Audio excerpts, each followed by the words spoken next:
Music Pro 26, it's David here. Really been blessed this weekend to be joined by a couple of friends. There's been a couple of surprises.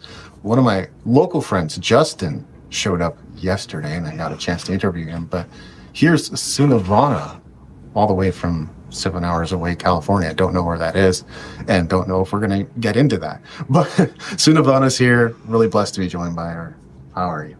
Hi, David. How are you? Oh, this is good. Exciting. Yeah, this is a lot of fun. Yeah. We're in one of the lessons rooms, and so it's kind of tight in here, but it's actually pretty cool. There's a few amps on the side, as you would expect, and anybody who has not visited MI would certainly be interested to know that kind of stuff. It really just looks like a practice room is what it looks like. There's a computer available, I'm sure, for looking up songs and trying things out. But Sunavana, what have you been up to? Oh my goodness. This has been an adventure, David. I've been having so much fun. So my whole thing is, like you said, I'm about 7 hours away. So I'm over there in the Tahoe, Sacramento area is how I say it. And I just did this on the spur of the moment. And so that was really exciting. And that's kind of how I do things is I like to be spontaneous planning. I like to plan it ahead of time so I'm organized and I know what I'm doing. And then from there, be spontaneous. And so coming down to LA, meeting you for the first time, I've known you for what, almost a year or 2 years, something like that? Yeah, probably 2 years. Yeah, running around with different people on online. And so it's interesting to meet people in person and stuff. And so that has been fun. That's good to hear. Well, I mean, that would have been quite the adventure. I mean, I took a flight down here from Vancouver. It's only 3 hours, but it's pretty crazy to think that within the state of California, you could drive 7 hours. It's a big state, from what I gather. So. Oh, yeah. And there's so much to do in California. Yeah. It depends if you want it to be like a sunny California or if you want the rain or if you want the big trees or the city lights, everything. We have it all. And the proximity to everything from MI is pretty amazing too. The Musicians Institute, Hollywood Boulevard is just over there. You can walk to it. And I mean, I walked from Motel 6. It's like an 8-minute walk. And there's so much to see on Hollywood Boulevard. People think that you have to go looking for the stars on the street, and they're just right there. All you have to do is go onto Hollywood Boulevard, and there's restaurants, there's cafes, there's everything you would expect. All kinds of catch sort of stores, places where you can buy funny trinkets and stuff.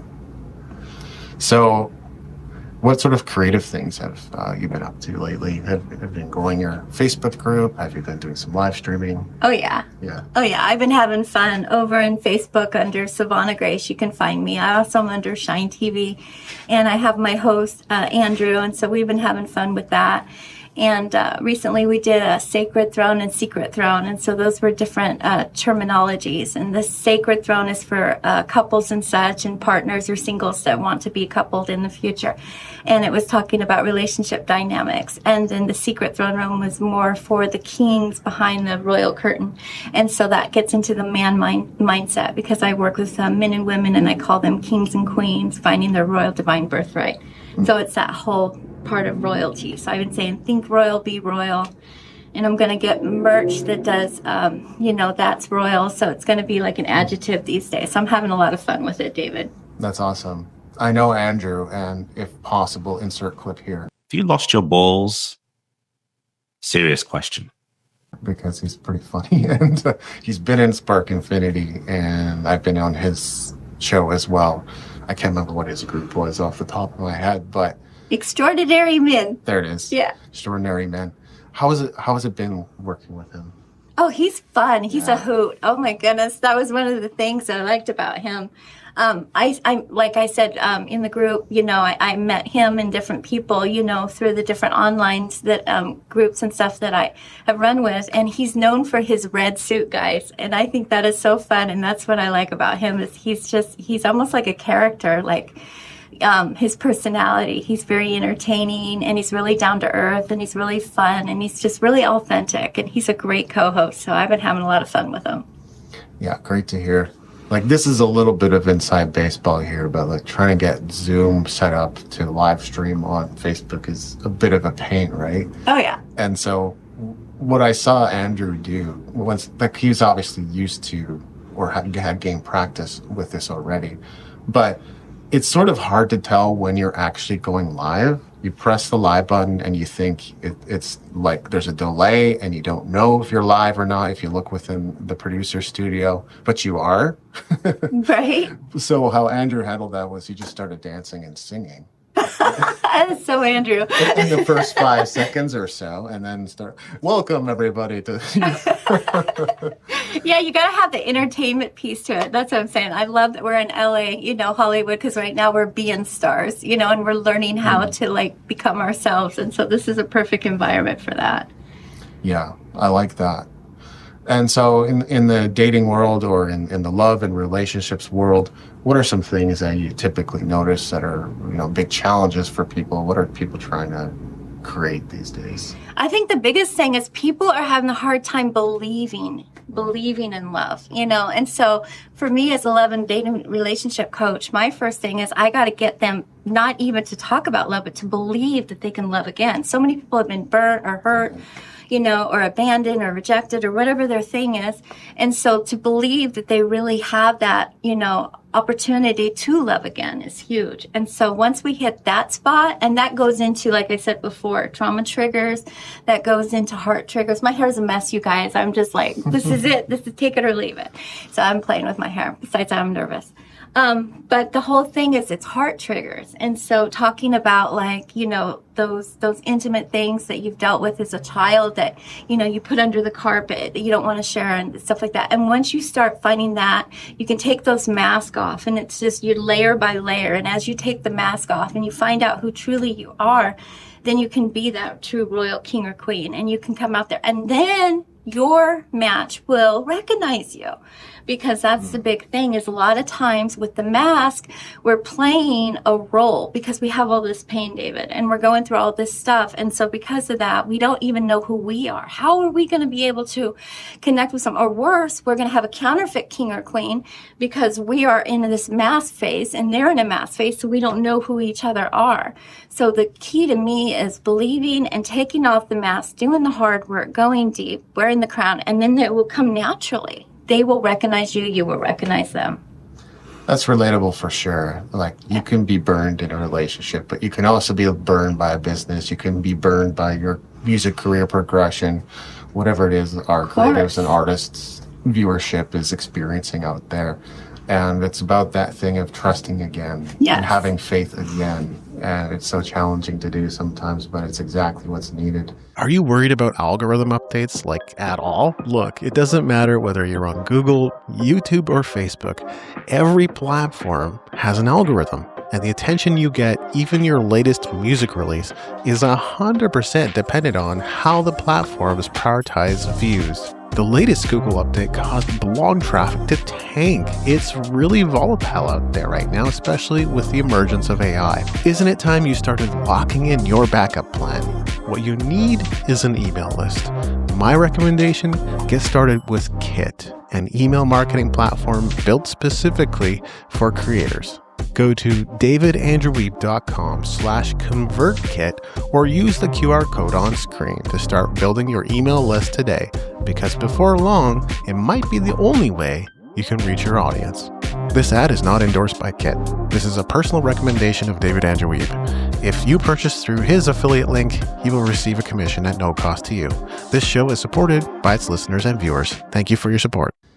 How does one go through that process? It's a lot of internal work, right? Journaling and maybe even counseling. What sort of things do people require at that stage of believing in them? Okay, well, some of your viewers know this about me and some don't, but I actually left my abusive husband in the middle of the night with strangers. They were not strangers to me, but people I trusted. And that is part of my story. And so because of that, that is why you see this strong woman now, but I was never always there. And so when I went through my pain, I had to go through different layers. And one layer I actually went through is I talked to a grave. I couldn't meet him in person because he's unsafe. And so it was crazy. I was in this graveyard at the time. And of all things, the name of the gravestone was called Stormy. And I was like, well, that's fitting. That fits the relationship of where it was. And at this point, there was no contact, and I made those choices. And so I some people talk to a chair or whatever, but I talked to that grave, and I said those things. And yes, there is journaling stuff, but it's a layering thing. And then, believe it or not, David, the hardest thing to do, and it's so paramount for any kind of, growth to move on, is forgiveness. And so you got to forgive the person, but you also got to forgive yourself for being the person that attracted them to begin with. And so once you find those pieces, that's part of that layering, taking the mask off, and then you find who you really are underneath that mask. And then, like I said, naturally, the healing process starts happening. You start getting around the right people. You start attracting the right people. It's almost like they can see you finally because the mask is off and they can see that bright crown that you're wearing. Like I said, the royal divine birthright. Yeah. That's a great way of putting it too, because I think from what I know of or at least my kind of philosophical leaning in forgiveness is one of these things that's for you. Exactly. When you forgive others, that's happening for you. But like when you go to forgive someone else and tell them I forgive you, they may come back and say, I didn't do anything wrong. Yes. Right? So that can end up being a passive aggressive thing. Honestly, that's why I cringe when I see it in the movies. I forgive you. Right. It's like, So good. that's really passive aggressive. So good. Right? Yeah. Yeah. Because if you're waiting for the other person to forgive you before you can truly forgive them, or vice versa, you're going to be waiting forever, because now you are in that limbo of having to wait for somebody else's choices. And maybe their choice is going to be different than yours, and you want to move on and they're still holding on, or vice versa. And so forgiveness has to be for you. I think they said it once. They said forgiveness is, unforgiving is like taking the poison of yourself, from someone else. And so it's the opposite. If you're forgiving, you're taking, the potion, of not getting poisoned. What is the word I'm trying? The remedy, basically. Right. So, forgiveness is a remedy. I'm nervous. Forgiveness is a remedy. You're doing great. Thank you. Another vital element in all this would be communication. Yeah. Right? And so sometimes it is kind of a known thing, although a vast generalization to say that women and men communicate differently. and it lands differently. Someone like me, I already know from having pretty vast self-awareness of myself that I could come across cold, but I'm not actually cold. I'm actually very kind. But it's about how it's said and the way in which it's said. What have you noticed about communication in relationships? And Time. You said it beautifully. If a person's a different personality and you don't know it, a person can get assumptions, right? And we all know what that means.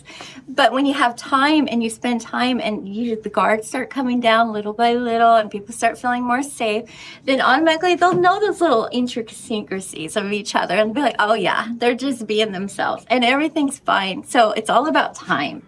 Okay. Yeah. That makes a lot of sense. Yeah, so spending more time with a person and getting to know them and how they behave.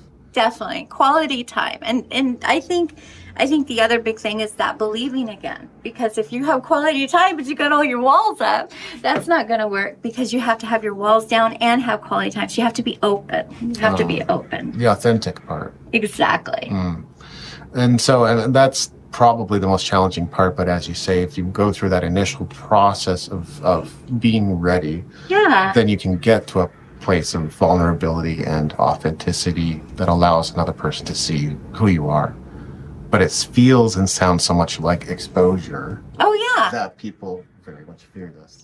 Oh yeah, definitely. Because like I always said, I didn't know it, but I was dating my father just in different men my entire life, because I came from that broken daddy girl place. And so that was a huge aha moment.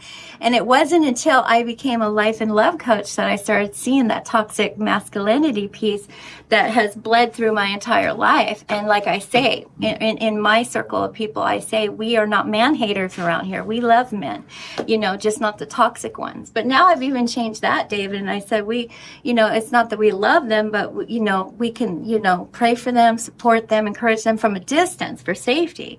But even the toxic ones, we're all toxic in some way. So it's like we have to find ourselves, take off the mask and be open to each other, but like I said, it's one of those things that men and women cannot hate each other. It's like that's hating half the population.